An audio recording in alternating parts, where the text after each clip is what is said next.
If a prayer warrior is not a worshiper, he will be wasting his time. Yes. You see, a worshiper is not a singer. A worshiper is one who is a keeper of these patterns. In Acts chapter 15, when we read 16 and 17, the apostles were speaking and they spoke about the prophecy that Amos brought. Remember verse 16. Let me say a word about that. 16 and 17, Acts 15. And after this I will return, he said, and I will build again the tabernacle of David. Now, if you understand anything about David, the nation of Israel were never a nation until it was under King David. They lived a nomadic life, moving from place to place.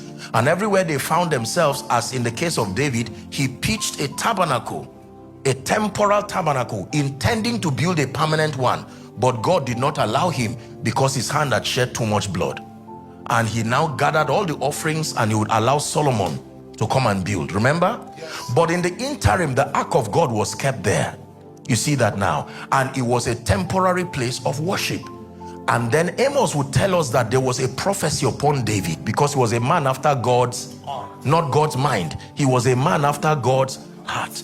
You see that David kept this pattern.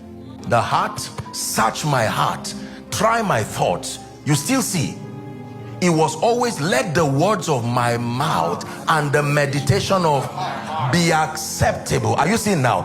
Every time, what made David a man after God's heart was this heart, mouth, life service. I'd rather be a doorkeeper in your house. You see the pattern scattered through the life of David. Now, the rebuilding of the tabernacle of David is a prophetic expression. It doesn't just mean a rebuilding of a physical tabernacle, because Jesus already said the hour cometh and now is. It will no longer be an issue of building or location. The tabernacle of David in prophecy is a restoration of a divine order where there is a unified, acceptable system of worship. Are we together?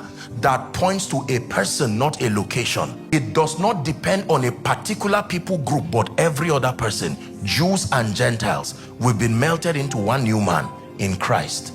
And number two, it will be about intimacy beyond activity.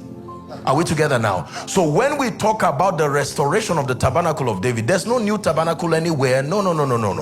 What is happening right now is that he told David that out of David, the person who will do that rebuilding, and that's why Jesus is called Son of David. So Jesus came as a fulfillment. He is the embodiment, the restoration of that tabernacle. So whereas in former times they used to face the temple, now our focus is on the throne of grace, the presence. The Bible says we therefore come boldly before the throne of grace. Those who understand worship are never bankrupt in this life. No.